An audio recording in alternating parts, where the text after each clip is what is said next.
किसी गांव में एक साधु रहा करता था। वह जब भी नाचता था तभी बारिश होती थी।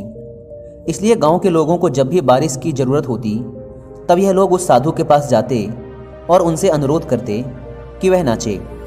और जब वह नाचने लगते तो बारिश ज़रूर होती थी। कुछ दिनों बाद 4 लड़के शहर से गांव में घूमने आए। जब उन्हें यह बात पता चली कि किसी साधु के नाचने से बारिश होती है तो उन्हें यकीन नहीं हुआ। शहरी पढ़ाई लिखाई के घमंड में उन्होंने गांव वालों को चुनौती दे दी कि अगर हम भी नाचेंगे तो बारिश होगी, और अगर हमारे नाचने से बारिश नहीं हुई तो साधु के नाचने से भी बारिश नहीं होगी। अगले दिन सुबह सुबह गांव वाले उन चारों लड़कों को लेकर साधु के कुटिया के पास पहुंचे। गांव वालों ने साधु को सारी बात बताई। फिर उन लड़कों ने नाचना शुरू किया। पहले लड़के ने नाचना शुरू किया। आधा घंटा बीत गया। फिर पहला लड़का थक कर बैठ गया, पर बादल नहीं दिखे।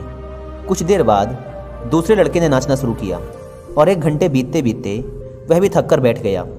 बाकी दोनों लड़कों ने भी ऐसा ही किया, पर बारिश नहीं हुई। अब साधु की बारी थी। उसने नाचना शुरू किया। 1 घंटा बीत गया, पर बारिश नहीं हुई। साधु फिर भी नहीं रुका, वह नाचता ही रहा। नाचते नाचते 2 घंटे बीत गए, पर बारिश नहीं हुई। 4 घंटे बीत गए, पर बारिश नहीं हुई। लेकिन साधु तो रुकने का नाम ही नहीं ले रहा था।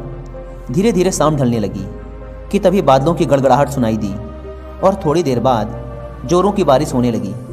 यह देखकर चारों लड़के दंग रह गए और तुरंत साधु से क्षमा मांगी। फिर चारों लड़कों ने साधु से पूछा, बाबा, भला ऐसा क्यों कि हमारे नाचने से बारिश नहीं हुई और आपके नाचने से बारिश हो गई?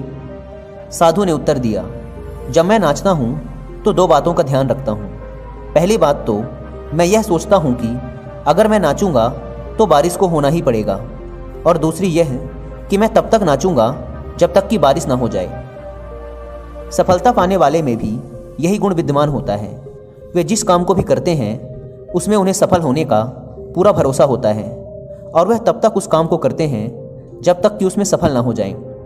इसलिए अगर हमें सफलता हासिल करनी है तो इस साधु की तरह ही अपने लक्ष्य को प्राप्त करना होगा।